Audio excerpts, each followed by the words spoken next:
Hello दोस्तों, ITI classes के YouTube channel पर आप सभी का स्वागत है। तो दोस्तों, आज की जो हमारी वीडियो होगी ये इलेक्ट्रीशियन सेकेंड ईयर के स्टूडेंट्स के लिए होगी और चैप्टर का नाम मैं आपको बता देता हूँ, DC मोटर से ये सभी प्रश्न आपके लिए गए हैं और पिछले कुछ वर्षों में पूछे भी जा चुके हैं। तो एक एक प्रश्न को यहाँ पर डिस्कस करेंगे और साथ ही साथ मैं आपको बता देता हूँ कि इन सभी प्रश्नों की PDF फाइल आप हमारे टेलीग्राम ग्रुप से भी डाउनलोड कर सकते हैं। तो आइए शुरू करते हैं। पहला प्रश्न आपका कि मशीन की दक्षता में वृद्धि की जा सकती है। दक्षता का मतलब उसकी एफिशिएंसी आप किस प्रकार से बढ़ा सकते हैं। ऑप्शन इसमें आपको दिए गए हैं। हानियां घटा करके बढ़ाया जा सकता है। दूसरा ऑप्शन है हानियां बढ़ा करके बढ़ाया जा सकता है। तीसरा ऑप्शन है हानियों को स्थिर रख कर के बढ़ाया जा सकता है और चौथा ऑप्शन है दक्षता पर हानियों का कोई प्रभाव नहीं होता। अब देखिए, मशीन की जो दक्षता होती है, मशीन की जो एफिशिएंसी होती है, उसमें वृद्धि कब होगी? जब आपके लॉसेस जो होंगे वो कम से कम होंगे। यदि लॉसेस कम होंगे तो आपको जो आउटपुट मिलेगा वो कैसा होगा? ज़्यादा होगा। तो इसलिए आप क्या करेंगे, हानियों को घटाकर मीन्स लॉसों को कम करके आप उसकी दक्षता को बढ़ा सकते हैं। और जो आपके पास में दक्षता का फॉर्मूला होता है वो क्या होता है? आपका एफिशिएंसी बराबर होती है आपके आउटपुट अपॉन इनपुट। इससे आप क्या करते हैं, किसी मशीन की दक्षता को निकाल सकते हैं। और इसमें लास्ट में जो आपका आता है आउटपुट आपको दिया जाता है, इनपुट भी आपको दिया जाता है। यदि आप इसमें 100 से मल्टीप्लाई कर देते हैं तो आपकी जो दक्षता होती है, जो आपकी एफिशिएंसी होती है, वो आपकी परसेंटेज में आती है। तो ऑप्शन नंबर ए क्या होगा? इसका राइट आंसर होगा।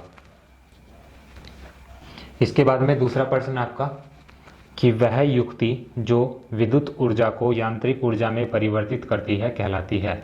अब देखिए, जो हमने लास्ट क्लास में बात की थी वो बात की थी DC जनरेटर की, और ये सभी प्रश्न जो आपके DC मोटर्स हैं, तो दोनों के बीच में डिफरेंस क्या है? जो आपका DC जनरेटर होता है वो क्या करता है? यांत्रिक ऊर्जा को विद्युत ऊर्जा में परिवर्तित करता है। बट DC मोटर जो होता है आपका, वो क्या करता है? विद्युत ऊर्जा को यांत्रिक ऊर्जा में परिवर्तित करता है। तो उस युक्ति का नाम क्या होगा जो आपकी विद्युत ऊर्जा को यांत्रिक ऊर्जा में बदलेगा? वो होता है आपका दिष्ट धारा मोटर मीन्स DC मोटर। तो बी ऑप्शन क्या होगा? इसका राइट आंसर होगा। प्रश्न नंबर 3 है आपका कि एक DC श्रेणी मोटर या फिर कह सकते हैं एक DC सीरीज मोटर। ऑप्शन इसमें आपको दिए गए हैं। पहला ऑप्शन है को सदैव लोड पर स्टार्ट करना चाहिए। दूसरा ऑप्शन है सदैव स्थिर स्पीड पर चलती है।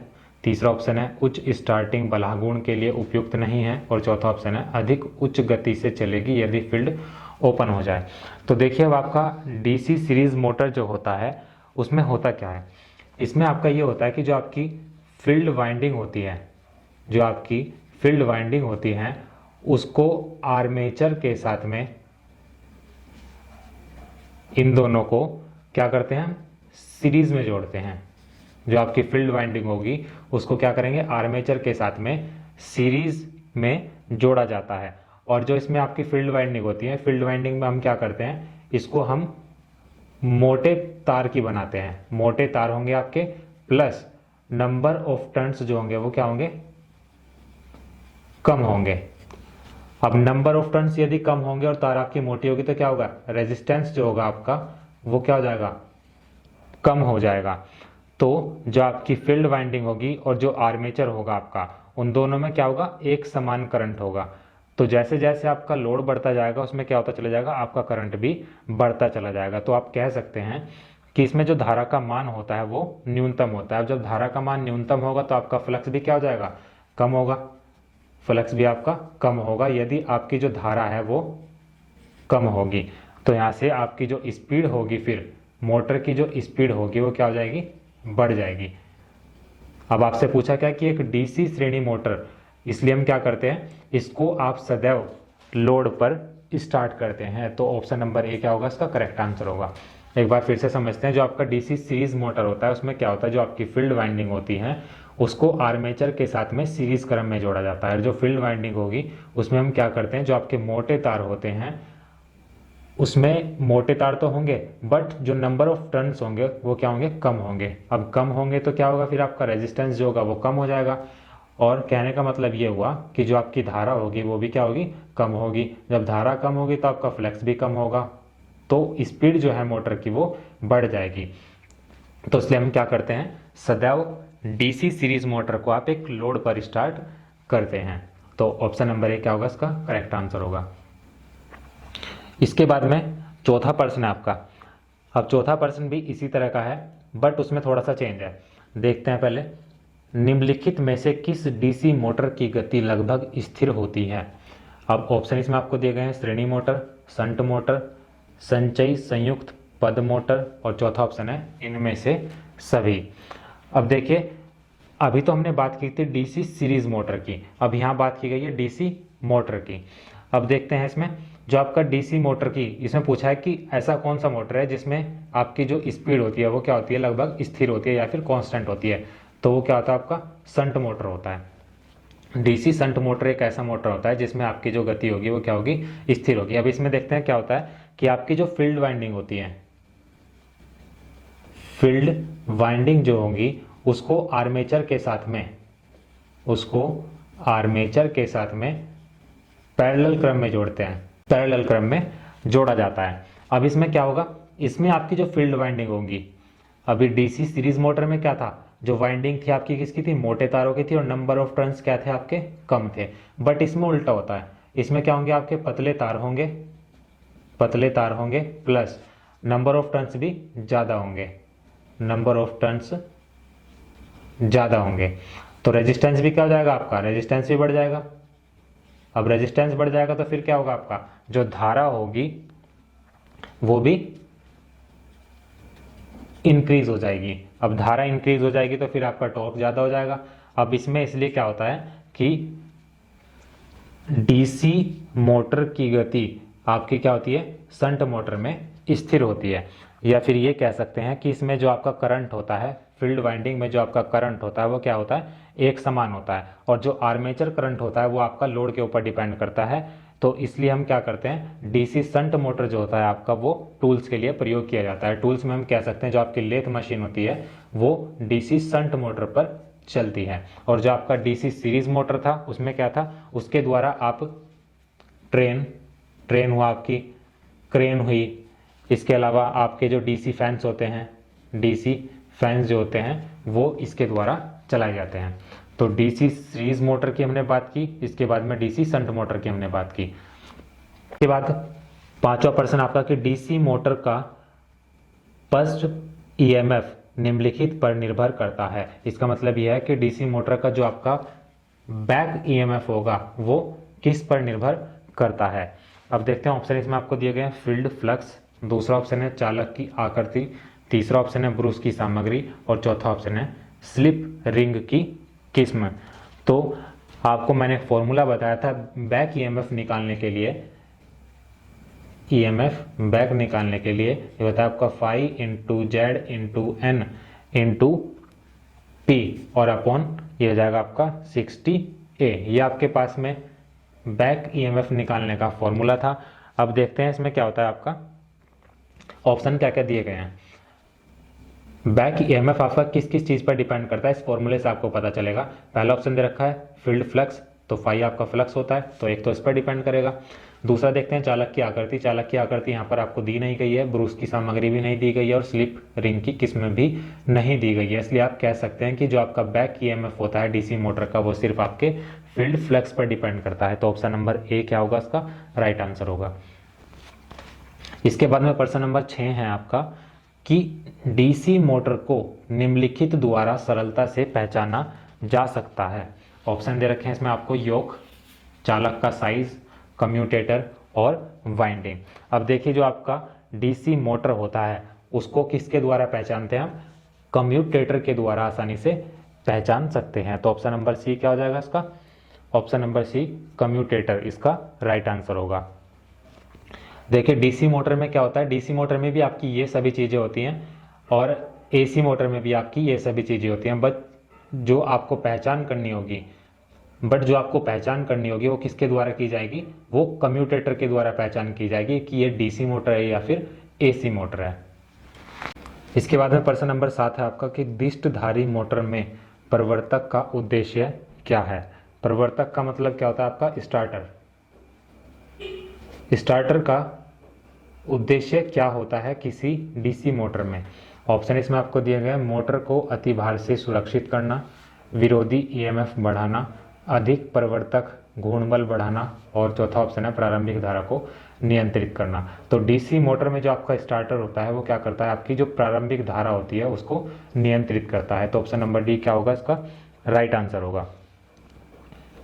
इसके बाद में प्रश्न नंबर 8 है आपका कि यदि डीसी श्रेणी मोटर शून्य भार पर प्रारंभ की जाती है तो क्या होगा। ऑप्शन देखते हैं इसमें, स्टार्ट होने में ज़्यादा समय लेगी, दूसरा ऑप्शन है बहुत गर्म हो जाएगी, तीसरा ऑप्शन है वह नहीं चलेगी, चौथा ऑप्शन है खतरनाक गति पकड़ लेगी। अब देखिए क्या होता है कि डीसी सीरीज मोटर जो होता है आपका, यदि वो उसको आप नो लोड पर चलाते हैं तो क्या होती है, वो खतरनाक गति जो है वो पकड़ लेती है। तो ऑप्शन नंबर डी क्या होगा, इसका राइट आंसर होगा, क्योंकि आपको मैंने एक फॉर्मूला बताया था ईएमएफ निकालने के लिए, बैक ईएमएफ निकालने के लिए आपके पास में एक फॉर्मूला था, ये क्या था, EMF = 5 × N × P × Z/60A। अब देखिए यदि आप यहाँ से N की वैल्यू निकालें तो क्या हो जाएगा, फाई आपका इसके नीचे चला जाएगा EMF के, तो यहाँ से आप क्या कह सकते हैं, फाई अनुक्रमानुपाती हो जाएगा किसके, 1/5 के, मतलब ये आपका व्युत्क्रम में हो जाएगा। अब यदि आप N की वैल्यू बढ़ाएंगे तो फ्लक्स क्या होगा, आपका कम हो जाएगा, और यदि आप फ्लक्स की वैल्यू बढ़ा देंगे तो ये आपका क्या हो जाएगा, कम हो जाएगा। मीन्स स्पीड जो है वो आपकी क्या हो जाएगी, कम हो जाएगी यदि आपका फ्लक्स ज़्यादा होगा। तो डीसी सीरीज मोटर में भी हमने आपको बताया था, डीसी सीरीज मोटर में क्या होता है आपका, जो आपकी फील्ड वाइंडिंग होती है, जो आपका आर्मेचर होता है, दोनों में एक समान करंट होता है। तो जैसे जैसे आपका लोड बढ़ता जाएगा करंट भी आपका वैसे वैसे ही बढ़ता चला जाएगा। बट नो लोड की स्थिति में क्या होगा, यहाँ पर मोटर की जो आपकी स्पीड होगी वो बहुत ज़्यादा होगी। तो इसलिए ऑप्शन नंबर डी क्या होगा, इसका राइट आंसर होगा। प्रश्न नंबर 9 है आपका कि एक डीसी मोटर सदैव स्टार्टर की सहायता से चलाया जाता है, क्योंकि ऑप्शन दिए गए हैं आपको, आर्मेचर वाइंडिंग में उच्च प्रतिरोध होता है, आर्मेचर वाइंडिंग में निम्न प्रतिरोध होता है, क्षेत्र वाइंडिंग में उच्च प्रतिरोध होता है, और क्षेत्र वाइंडिंग में निम्न प्रतिरोध होता है। तो डीसी मोटर जो आपकी सदैव स्टार्टर की सहायता से इसलिए चलाई जाती है क्योंकि आर्मेचर वाइंडिंग में क्या होता है, निम्न प्रतिरोध होता है। जब आपका प्रतिरोध कम होगा तो आपकी जो धारा होगी वो क्या हो जाएगी, ज़्यादा हो जाएगी। तो इससे क्या होगा, आपका जो मोटर होगा वो डैमेज हो सकता है।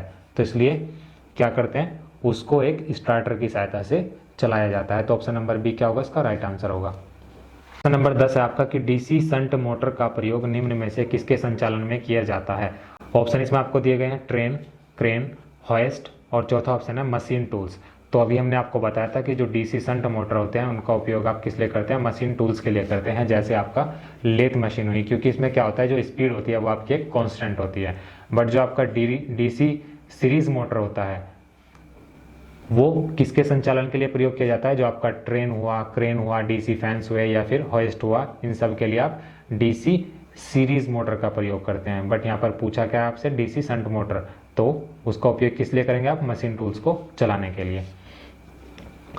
तो ऑप्शन नंबर डी क्या होगा, इसका राइट आंसर होगा। इसके बाद में प्रश्न नंबर 11 है आपका कि डीसी मोटर की घूर्णन दिशा ज्ञात करने के लिए प्रयोग किया जाने वाला नियम है। उसके बाद प्रश्न नंबर 11 है आपका कि डीसी मोटर की घूर्णन दिशा ज्ञात करने के लिए प्रयोग किया जाने वाला नियम है। ऑप्शन इसमें आपको दिए गए हैं, फ्लेमिंग का दायां हाथ का नियम, फ्लेमिंग का बायां हाथ का नियम, एम्पियर का दायां हाथ का नियम, और चौथा ऑप्शन है कॉर्क स्क्रू नियम। तो जो होता है आपका डीसी मोटर की यदि आपको घूर्णन दिशा ज्ञात करनी होती है तो इसके लिए आप फ्लेमिंग का बायां हाथ का नियम इस्तेमाल करते हैं। तो ऑप्शन नंबर बी क्या होगा, इसका राइट आंसर होगा। फ्लेमिंग का जो बायां हाथ का नियम है वो कुछ इस प्रकार से है कि यदि हम अंगूठे और जो आपकी 2 उंगलियां होंगी इनको इस प्रकार फैलाएं कि जो आपकी पहली उंगली है वो आपका चुंबकीय क्षेत्र को बताए, दूसरी उंगली आपका विद्युत धारा को प्रदर्शित करे, तो अंगूठा जो होगा आपका वो किसी चालक पर लगने वाले बल की दिशा को प्रदर्शित करेगा। ये आपका फ्लेमिंग का जो बायां हाथ का नियम है वो बताता है।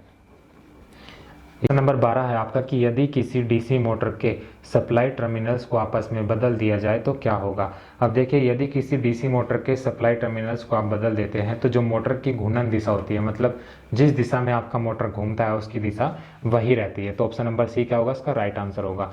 बट यदि आप उसके घूर्णन की दिशा को परिवर्तित करना चाहते हैं तो उसके लिए आपको क्या क्या चेंज करना होगा। एक तो आपका आर्मेचर करंट को चेंज करना होगा, या फिर आप कह सकते हैं कि जो आपका क्षेत्र धारा होगी, मीन्स जो आपकी फील्ड करंट होगी उसको परिवर्तित करना होगा, तभी आपकी जो मोटर की घूर्णन दिशा होगी वो चेंज होगी। तो ऑप्शन नंबर सी क्या होगा, इसका राइट आंसर होगा। इसके बाद में प्रश्न नंबर 13 है आपका कि डीसी मोटर में आर्मेचर ड्रम को लैमिनेटेड बनाया जाता है जिससे कि क्या हो, हिस्टेरेसिस लॉस का मान कम रहे। दूसरा ऑप्शन है एडी करंट का मान कम रहे। इसके बाद में आर्मेचर में इंडक्टेंस का मान कम रहे और चौथा ऑप्शन है आर्मेचर का वजन कम हो जाए। तो डीसी मोटर में जो आपका आर्मेचर ड्रम होता है उसको लैमिनेटेड इसलिए बनाया जाता है ताकि एडी करंट लॉसेस का जो मान है वो कम रहे। तो ऑप्शन नंबर बी इसका क्या होगा, राइट आंसर होगा। इसके बाद में प्रश्न नंबर 14 है आपका कि एक डीसी मोटर की गति, ऑप्शन दिए गए हैं, फ्लक्स के प्रत्यक्ष समानुपाती है, सदैव स्थिर रहता है, वापसी ईएमएफ के समानुपाती है और फ्लक्स और वापसी ईएमएफ के समानुपाती है।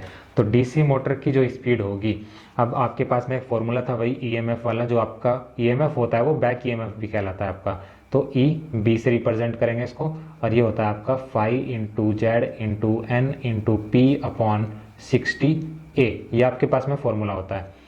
अब देखते हैं यहाँ से कि कौन किसके समानुपाती है, किसके व्युत्क्रमानुपाती है। अब ऑप्शन से चेक करते हैं यहाँ पर कि डीसी मोटर की गति, पहला ऑप्शन दिया गया कि फ्लक्स के प्रत्यक्ष समानुपाती है। अब चूंकि हमसे पूछा क्या है, स्पीड, स्पीड का रिलेशन बताया गया है फाई के साथ में। तो यदि मुझे यहाँ से एन की वैल्यू निकालनी हो तो क्या हो जाएगा, फाई इसके साथ में चला जाएगा। तो यहाँ से कह सकता हूँ कि फाई अनुक्रमानुपाती होगा, सॉरी एन अनुक्रमानुपाती होगा 1/5 के। तो यदि आपका ये बढ़ेगा तो ये घटेगा और जब ये घटेगा तो ये बढ़ेगा, व्युत्क्रमानुपाती में ये होता है आपका। तो यहाँ से समानुपाती तो है नहीं, ये समानुपाती तब होता है यदि ये डायरेक्ट प्रोपोर्शनल होता है, इसके मतलब 1 में ना लिखा होता। तो ये पहला ऑप्शन आपका यहाँ पर गलत हो जाएगा। दूसरा ऑप्शन देखते हैं कि सदैव स्थिर रहता है, सदैव स्थिर रहता है, ये भी इसका भी कोई सेंस नहीं है। इसके बाद में तीसरा ऑप्शन है कि वापसी ईएमएफ के समानुपाती है डीसी मोटर की गति। जो आपका वापसी ईएमएफ, इसका मतलब क्या, आपका बैक ईएमएफ की बात की गई है। तो बैक ईएमएफ जो है आपका उसके डायरेक्टली प्रोपोर्शनल है, तो ये क्या होगा, इसका राइट आंसर होगा। इसके बाद में देखते हैं चौथा ऑप्शन क्या है, फ्लक्स और वापसी ईएमएफ के समानुपाती।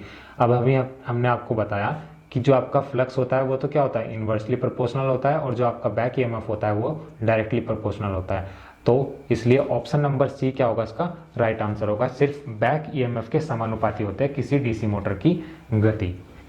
इसके बाद में अगला प्रश्न आपका कि किसी डीसी मोटर में इनपुट पावर 1.6 किलोवाट और आउटपुट पावर 1.2 किलोवाट है तो मशीन की दक्षता कितनी होगी। एफिशिएंसी आपसे पूछी गई है, एफिशिएंसी का फॉर्मूला भी आपको बताया था, output power upon input power, दोनों की वैल्यू आपको दी गई है। चूंकि यहाँ पर परसेंटेज में दी गई है तो परसेंटेज के लिए आपको क्या करना होता है, 100 से मल्टीप्लाई करनी होगी। आउटपुट का मान रखते हैं, आउटपुट का मान कितना है 1.2 अपॉन इनपुट का मान कितना है 1.6 और इंटू 100। दशमलव से आपकी दशमलव कट जाएगी, 4 से काटते हैं, 4 तिया 12, 4 चौक 16, 4 से कट जाएगा आपका 25 बार, 25 की 3 में गुणा करेंगे, 25 तिया 75। तो ऑप्शन नंबर ए क्या होगा, इसका राइट आंसर होगा। इसके बाद में प्रश्न नंबर 16 है आपसे कि जब फ्लक्स बढ़ाया जाता है तो डीसी शंट मोटर की गति पर क्या प्रभाव पड़ता है। अब देखिए वही यहाँ पर भी है, वही, क्योंकि यहाँ पर बात की गई है गति की, डीसी शंट मोटर की गति की बात की गई है। तो फ्लक्स के साथ में क्या रिलेशन होता है, बैक ईएमएफ वाले फॉर्मूले से यदि आप देखेंगे तो जो आपकी गति होगी मीन्स एन का जो रिलेशन होगा फाई के साथ में वो क्या होगा, इन्वर्सली प्रोपोर्शनल का होगा। तो यदि आपका फ्लक्स बढ़ाया जाए, यदि आपका ये बढ़ेगा तो आपका क्या हो जाएगा, स्पीड ऑटोमेटिकली, तो स्पीड क्या होगी, ऑटोमेटिकली कम हो जाएगी। क्योंकि ये दोनों क्या है, एक दूसरे के इन्वर्सली प्रोपोर्शनल है, तो एन का मान क्या हो जाएगा, यहाँ पर कम हो जाएगा। तो ऑप्शन नंबर बी क्या होगा, इसका राइट आंसर होगा। प्रश्न नंबर 17 है आपका कि डीसी शंट मोटर में एक समान गति संभव है, इसलिए उनका प्रयोग खाली स्थान में किया जाता है। अब अभी हमने आपको बताया था डीसी श्रेणी मोटर और डीसी शंट मोटर दोनों के बारे में हमने डिस्कस किया था। तो डीसी शंट मोटर में जो आपकी गति होती है वो क्या होती है, लगभग कांस्टेंट होती है, तो इसलिए उनका प्रयोग आप कहाँ करते हैं, लेथ मशीन वगैरह में करते हैं। तो ऑप्शन नंबर ए क्या होगा, इसका राइट आंसर होगा। इसके बाद में प्रश्न नंबर 18 है आपका कि शंट मोटर को खालिस्तान के द्वारा चालू किया जा सकता है। ऑप्शन इसमें आपको दिए गए हैं, पहला ऑप्शन है 2 point starter, 3 point starter, 4 point starter और 3 and 4 पॉइंट स्टार्टर। तो इसका जो सही आंसर होगा ऑप्शन नंबर डी होगा, 3 and 4 पॉइंट स्टार्टर। अब देखिए इसमें क्या होता है कि शंट मोटर जो होता है आपका, शंट मोटर का 3 पॉइंट स्टार्टर पर और 4 पॉइंट स्टार्टर पर, दोनों पर क्या कर सकते हैं, स्टार्ट कर सकते हैं। सिर्फ डीसी शंट मोटर की बात की गई है, उसको आप 3 पॉइंट पर भी स्टार्ट कर सकते हैं और 4 पॉइंट स्टार्टर पर भी स्टार्ट कर सकते हैं या फिर चालू कर सकते हैं। बट जो आपका 2 पॉइंट स्टार्टर होता है, जो आपका 2 पॉइंट स्टार्टर होता है, इसका उपयोग आप कहाँ करते हैं, डीसी सीरीज मोटर को चालू करने में करते हैं। और जो आपका 4 पॉइंट होता है, जो आपका 4 पॉइंट स्टार्टर होता है, इसका उपयोग आप कहाँ करते हैं, इसका उपयोग आप कंपाउंड मोटर्स में करते हैं। तो चूंकि बात की गई है शंट मोटर की, तो शंट मोटर आपके 3 और 4 पॉइंट स्टार्टर पर ही चालू किया जा सकता है। 2 पॉइंट कहाँ होगा, डीसी सीरीज मोटर में होगा, और 4 पॉइंट कहाँ होगा, आपका कंपाउंड मोटर में होगा। प्रश्न नंबर 19 है आपका कि डीसी मोटर की गति किसमें परिवर्तन से परिवर्तित हो सकती है। ऑप्शन इसमें आपको दिए गए हैं, क्षेत्र करंट, आर्मेचर प्रतिरोध, आपूर्ति वोल्टेज, और इनमें से कोई नहीं। फॉर्मूला आपके पास में वही रहेगा, बैक ईएमएफ निकालने के लिए वो क्या होता है, phi into N into Z into P upon 60A। अब देखिए ऑप्शन से यहाँ पर देखेंगे, क्षेत्र करंट का यहाँ पर कोई बात ही नहीं की गई है। दूसरा आपका आर्मेचर प्रतिरोध, रेजिस्टेंस की भी यहाँ कोई बात नहीं की गई है, आपूर्ति वोल्टेज की भी यहाँ पर बात नहीं की गई है। तो इसका जो सही आंसर होगा क्या होगा, ऑप्शन नंबर डी होगा। तो आपका जो डीसी मोटर होता है वो आपके फ्लक्स और जो आपका आर्मेचर स्पीड होती है उन दोनों पर डिपेंड करता है। तो इसलिए इन तीनों ऑप्शन को ना चूज करके आप किसको चूज करेंगे, यहाँ पर ऑप्शन नंबर डी को चूज करेंगे। इसके बाद में अगला और आखिरी प्रश्न आपका, shearing machine, punch machine, press machine, elevator, conveyor एवं रोलिंग मिल के लिए सर्वाधिक उपयोगी मोटर है। ऑप्शन इसमें आपको दिए गए हैं, पहला ऑप्शन है सीरीज मोटर, दूसरा ऑप्शन है शंट मोटर, तीसरा ऑप्शन है क्यूमुलेटिव कंपाउंड मोटर, और चौथा ऑप्शन है आपका डिफरेंशियल कंपाउंड मोटर। तो इसका जो सही आंसर होगा वो क्या होगा, आपका ऑप्शन नंबर सी होगा, क्यूमुलेटिव कंपाउंड मोटर। क्यूमुलेटिव का आप क्या कहते हैं, यहाँ पर संचयी कंपाउंड मोटर भी कहते हैं। अब इसमें होता क्या है, इसमें आपके जो वाइंडिंग्स होती हैं वो क्या होती हैं, सीरीज और पैरेलल दोनों होती हैं, सीरीज एंड पैरेलल दोनों वाइंडिंग्स होती हैं। और जो आपका क्यूमुलेटिव कंपाउंड मोटर होगा, इसमें क्या होती है, जो आपकी करंट होगी, जो आपकी करंट होगी वो क्या होगी, एक ही दिशा में बहता है। जो आपका करंट होगा वो क्या होता है, एक ही दिशा में बहता है। और जो इसकी स्पीड होती है वो डिपेंड करती है लोड पर। जितना ज़्यादा आपका लोड होगा उतनी ज़्यादा स्पीड होगी, और जितना कम लोड होगा उतनी कम स्पीड होगी। तो इसलिए क्या करते हैं, shearing machine, punch machine, press machine, elevator इत्यादि के लिए जो आप मोटर यूज़ करते हैं वो कौन सा होता है, आपका क्यूमुलेटिव कंपाउंड मोटर, या फिर इसको आप कह सकते हैं संचयी कंपाउंड मोटर। तो दोस्तों आज की वीडियो में सिर्फ इतना ही रखेंगे, और नेक्स्ट वीडियो में हम बात करेंगे कुछ और इंपॉर्टेंट एमसीक्यूज की।